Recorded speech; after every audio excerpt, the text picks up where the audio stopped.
public health issue. I'd like to say that I had the drummers and dancers here in protest of what's happening over in Lake Merritt, where a new community has moved in, and the drummers are being told that they can't drum anymore, so we started out drumming here. And I also want to tell you that I'm really excited that our District Board of Supervisors representative has come to join us today. And I don't know if you've been watching the news, but she's been on fire lately.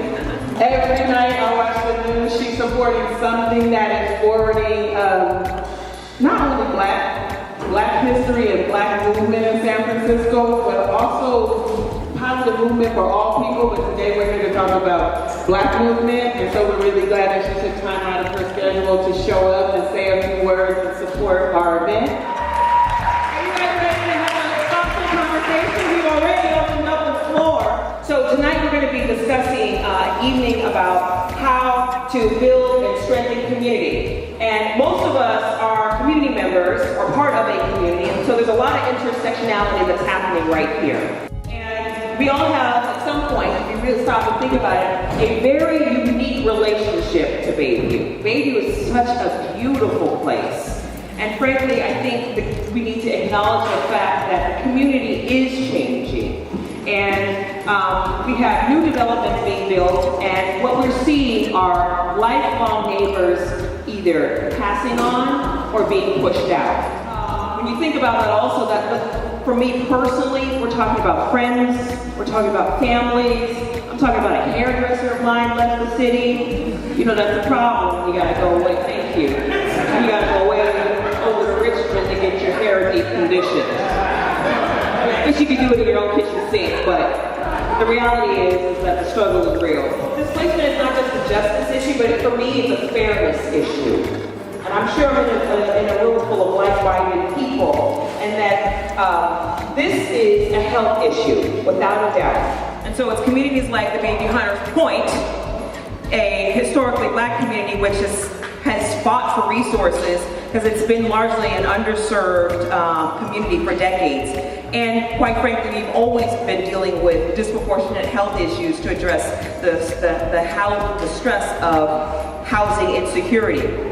So I'm here to not bring you doom and gloom, but to bring you hope and to offer an encouraging word and tell you what we're doing to help this situation.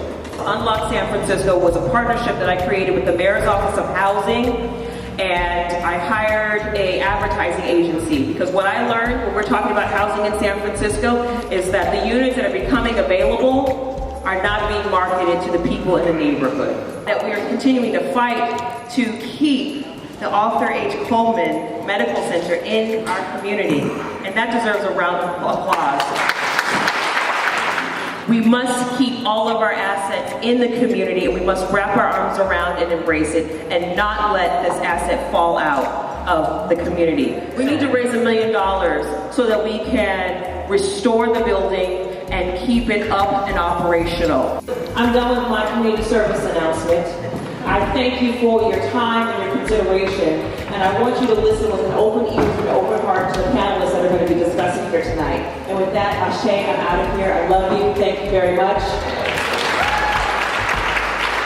We didn't bring you out only because we're raising money. We want to talk about this issue of gentrification because it is why our building is at risk. And we come from revolutionary people, because in the 60s it was revolutionary for a group of brilliant Black doctors to build a practice because they were not able to work in other areas. So they got together and they built something for ourselves. And so we can't let that history die. Just know that it's up to us to save it, because when we talk about gentrification and we get depressed because we're 5% or less of the population Black people are in San Francisco, we kind of just say it's nothing we can do. But right now I'm telling you that there's something we can do.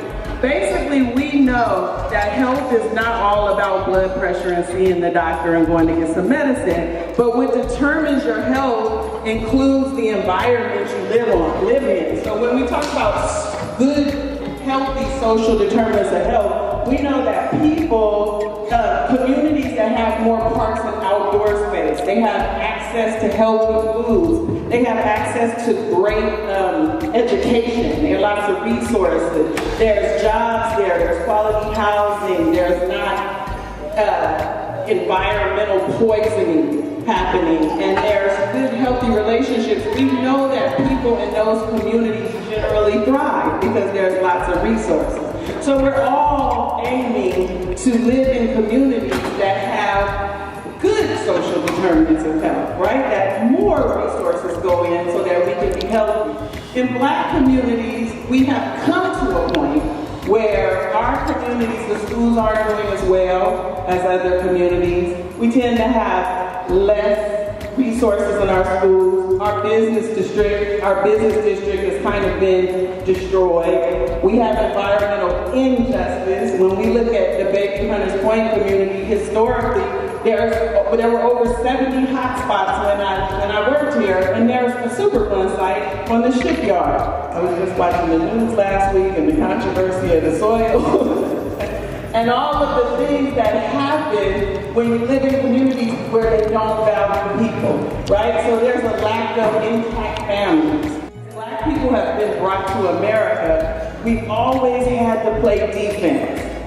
And the problem with that is that offense wins games. So what do I mean by that? If you were brought here, then everything was taken from us, everything. But and when I say everything, I want to say the most important thing was identity. Since we've been brought here, we've been on a journey to find identity. Who are we? What do we eat? What religion do we practice? How do we find peace? That peace was taken from us, right? So we're always, when you meet Black people, usually we're on a journey to rediscover that. As soon as we got free, they couldn't wait long enough before the KKK was born and Black codes came. As soon as we got free. But Black people are resilient. And as soon as that came, we remixed. We got another plan, and in community, we decided how we can survive the KKK, how we can survive the Black codes, how we can survive Reconstruction. Because in the South, in some parts of the South, after we were free, they sent the soldiers down to protect some of the land so we could even live, because it's always been on the defense. We couldn't just live without being terrorized. So they sent soldiers down and they protected us, but in 1867 and 77, politicians made a deal and they pulled the soldiers back. So we weren't safe again. So we remixed in community so that we can protect each other and we can survive white supremacy. Shortly after that came convict leasing.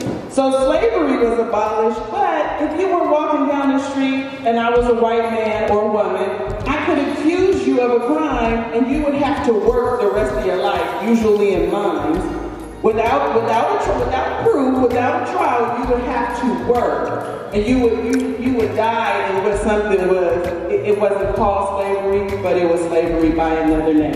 In 1877 to the 1950s, we had other laws, because when the Black Codes went away, we had to give us other laws. So we should know about Jim Crow. The service that we do to our children is we tell them that was a long time ago, but it wasn't. It was just yesterday when we had Jim Crow laws. And in community, we survived that. In community. Because we're resilient and we have always remixed on the defense. We always cared about each other historically. Because if I survive, you survive. And we were always trying to survive oppression. There was something greater than ourselves. So in the 1980s and 90s, crack cocaine came to our community, and I believe that we're still trying to remix after that, but we'll get back to it. And then we dealt with the prison industrial complex. We're still dealing with the effects of that. And now gentrification. But gentrification has been sprinkled in this timeline. Even though there was poverty, you didn't feel it, because my entire family, or most of them, live in the same community as me.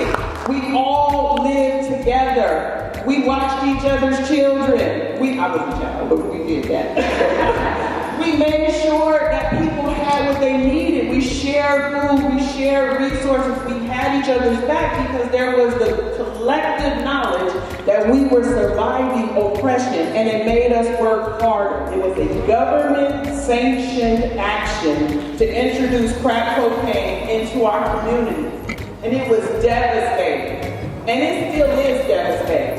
Crack cocaine changed everything. Our families were broken. We had that CPS agency used as a weapon against us. Successful people have been people who have got it really damn good how to do things that are acceptable to white folks. They say, I gotta go to college for 16 years. I'm gonna do that. I have to show up like this. That we have become functioning white people, which makes us sick. Because that's not who we are. Imagine waking up every day and every decision that you make, you have to consider somebody else. What is my name when I show up to this job interview? Lord forbid it's Shaniqua, because that's a problem in the general environment. So I have to make sure I have the right outfit on, which can be nothing cultural for me. I have to make sure that I say the right words. I have my grammar down, talk very proper. I have to do all of those things to get this job. That is a mental health issue. When the man bought the building, the Arthur Kuhlman Medical Building, I spoke to him on the phone and I asked him, do you know what you just bought? And he told me it doesn't matter. All that matters is in 10 years, this will be the hottest community going. It just doesn't matter. People like to say that we will fix things, but I'd like to argue that you can't fix things when they're doing exactly what they were created to do. We can't fix an educational system that was designed to make an elite population a population of workers. We can't fix a healthcare system that wouldn't even let us receive services in it. We have to tear things down and build them back up for true equality. Maybe we don't value black people in San Francisco because all we really get is you putting on a Black Lives Matter shirt and marching with us in a protest. And we thank you, but that's not what we need. We need policy in the same way that we support everyone else's policy. So I would like to ask you all to join us and to help us encourage our officials to break the law and put some boundaries on the Dayton community that will allow people to stay here and to move back. It may look a lot of ways, but I'd like to encourage us to investigate that instead of putting on that Black Lives Matter shirt. Be about it and come with us and your policy.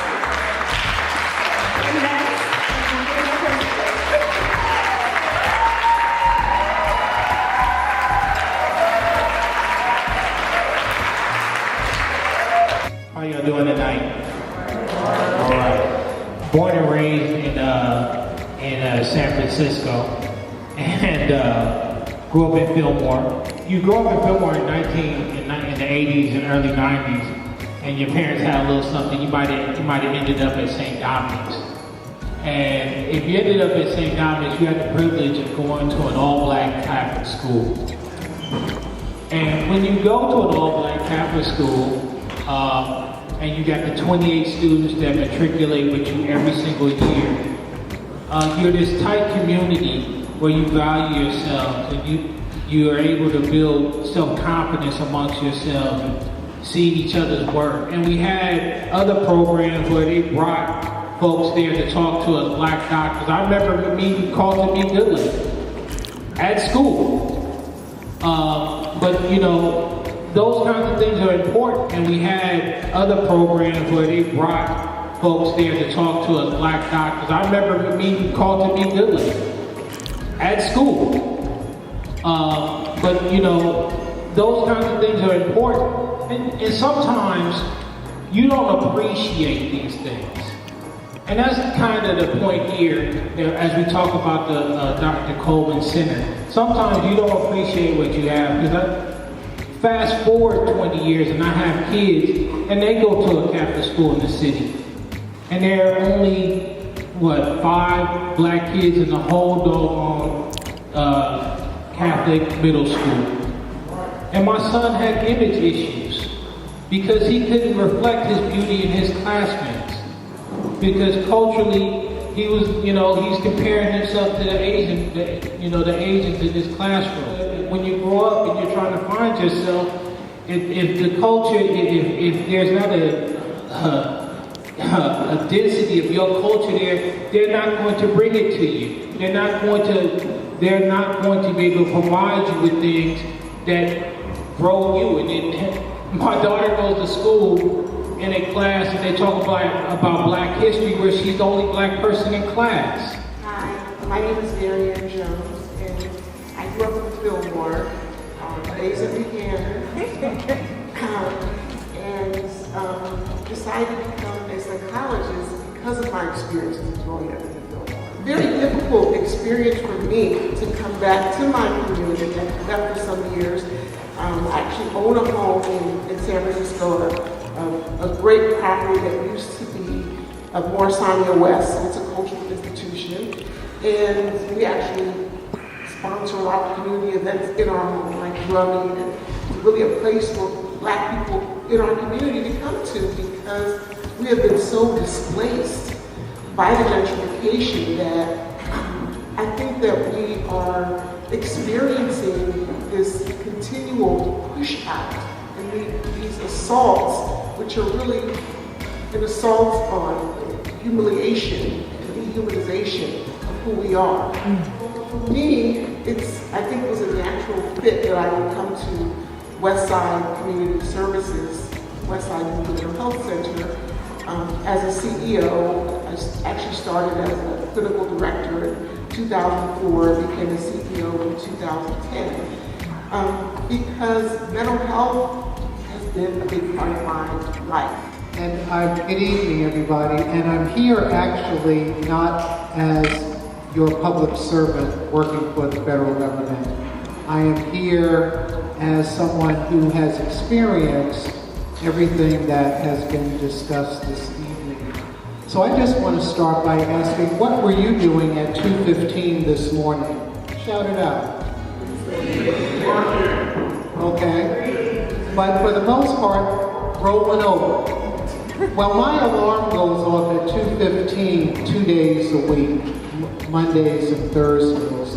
And that's because in 2013, when I moved to Alameda, the city of Alameda, I thought that I had just died and went to heaven.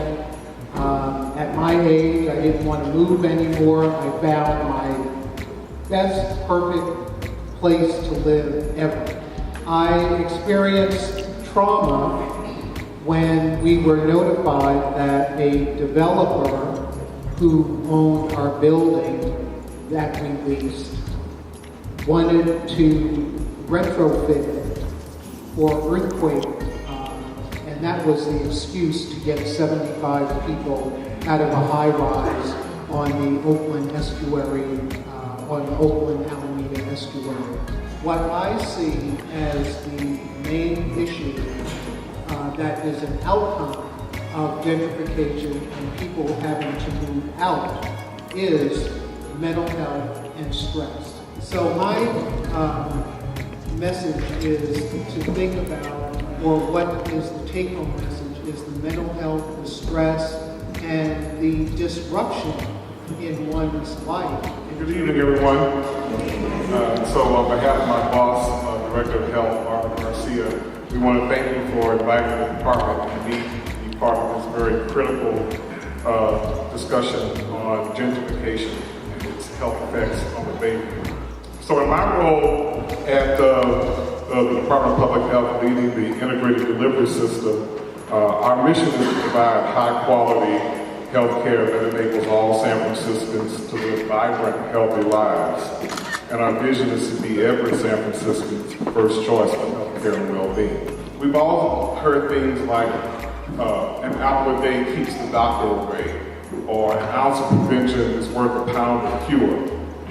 So these two old sayings remind us of what should be obvious to anyone who comes and says, and that is, it's easier and always much cheaper to stop something from happening in the first place than it is to repair the damage that's already happened. And that's the case with gentrification. So for those who might have any doubt, let me clearly say that gentrification is a traumatic injury to the individual, to families, to communities, and to our society. And accordingly, yes, gentrification is a public health problem and indeed a crisis in all too many communities in this country, including San Francisco. What is your view of Hope San Francisco initiative? We're talking about the public housing initiative. Okay. The federal government has clearly has dropped its charge to take care of these housing. And over the years, and I actually thank God that we live in a city that has the kind of resources to put money into those properties. Buying those properties, then looking towards a private developer solution that would ultimately probably take those people and get them out. In the situation that we've looked in some of these other places, you still need private development because economics determine these things. Just because you hear affordable housing doesn't mean it's affordable to build, doesn't mean it's affordable to renovate, to remodel. It costs a lot of money. And when the federal government is not putting in a subsidy for that, or the state is not putting in a subsidy for that, you do have to find gap funding. Our history in Bayview says that there were people that said, yes, this is absolutely true, that the federal government has a part to play, that the state government has a part to play.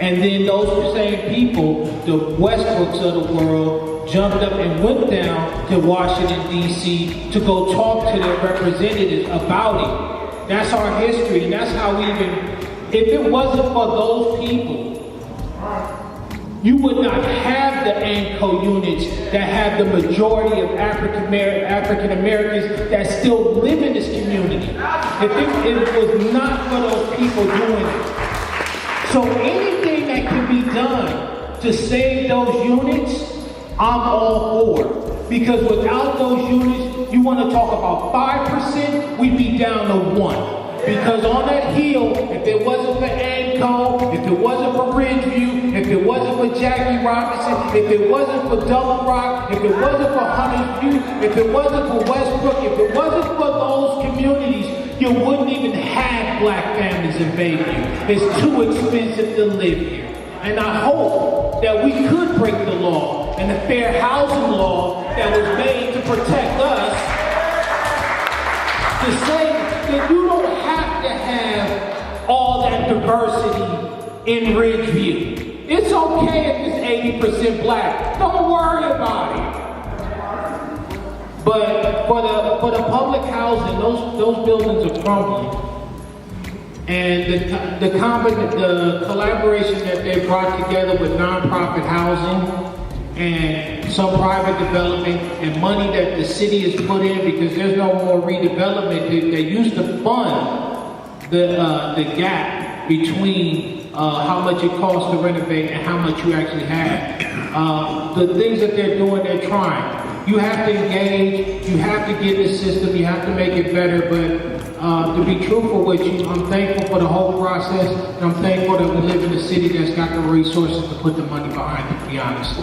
What would you recommend for the current allies of color in Bayview, i.e. Latinos and Asians, etc., in regards to partnering and advocating for our black brothers and sisters? We do have an alliance, and that's been growing, and that we need to continue to grow that alliance. And so I do believe that we are working together and supporting each other in this community. I think that we need more opportunities to just sit and be with each other and really look at the impact that we want to have. But I would have to say that I think that Asian and Latino communities and other communities are very involved in this movement, because we all recognize that we're in this together.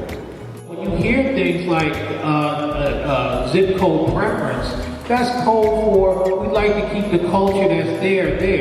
And that's important because San Francisco is inauthentic without having real black people here. You know, you banking off of the culture, but without the people here to authentically give it to you, San Francisco is a less place for that. So I think that's what you can do. When you see those kinds of things and neighborhood preferences and that, you need to stand up and get your people to support that, because you have a community that's majority Latino, you have a community that's majority Asian, and we have a community that is historically and at least politically still somewhat African American. How do we improve public spaces and invest in neighborhood improvements without making it a tool for gentrification and displacement? If we have to show up, we just have to. I live in Stockton, and there are a number of environmental changes that are taking place, and maybe it's a smaller city, of course, but they've been listening to us, whether it's the general plan or other decisions that they have to make about how space is being used and how public dollars are being used. But I think the best thing is, and it's a great way to teach young people leadership skills. Community development is different than gentrification. Gentrification represents dislocation of a community. People come in that are more affluent, they make the community better for themselves. But the people who originally live there can't afford to live there. So I think that everything that you said is true. But we have to recognize how difficult it is when many of the issues that people face are based on the economics of not being able to afford to live where they live, because people have come in and taken over the property and really pushed them out. What can we do as members of this community, service, health, education providers, to bring real, this person had real underline, real solutions to combat gentrification? Like, what can we really do? And I would ask in this spirit, that if you're a person who's living in this community, you want to buy a house, you want to do some stuff, what can they really do? Because I think sometimes we'll be in positions, but I think sometimes those of us who are kind of sitting on the lower rung, it don't really ring to us, and we probably need to know what to really do. We don't participate in the citywide housing lottery at the same rate as our fellow ethnic populations. For some reason, the Russian population, the Latino population, the Asian population have strategized and got their whole program together to get their people all in those lottery programs to take advantage of the affordable housing that comes out through the lottery program.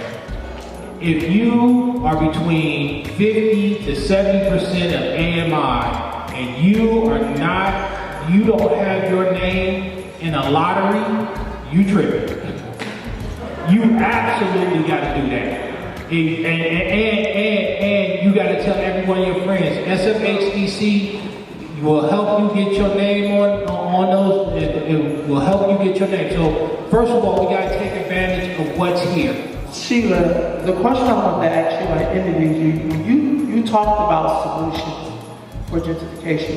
What solution, since you're here really standing as yourself, what solution would you give to another person around gentrification? I think that we discussed that afternoon, I think one of the things that I discussed was faith-based organizations getting into affordable housing.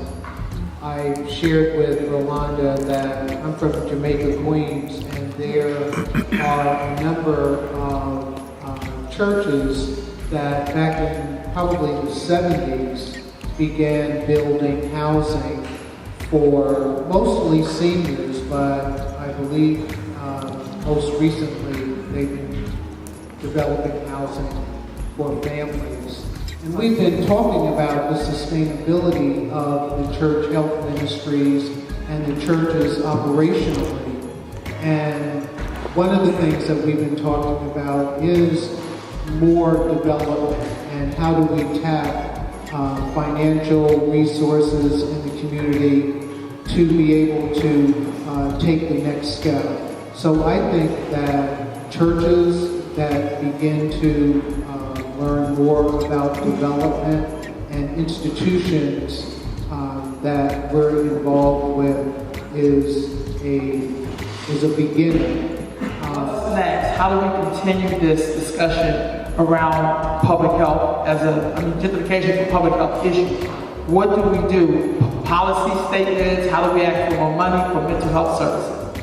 One of the things that we need to do is to recognize that we can make a difference.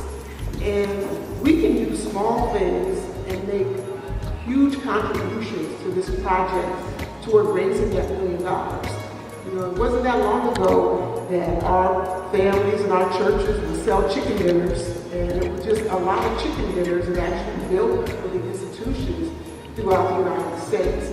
So I would really encourage all of us to make a commitment toward helping to get this $1 million, because this is really, really important that we are able to maintain our institutions. I think one of the things we can do is use the Hope NSF as a model that was done in public housing. So for any other development in the city, there has to be a set aside for the indigenous residents who are there so they get priority access to those new units. And also then there needs to be an embedded health and wellness component in any development.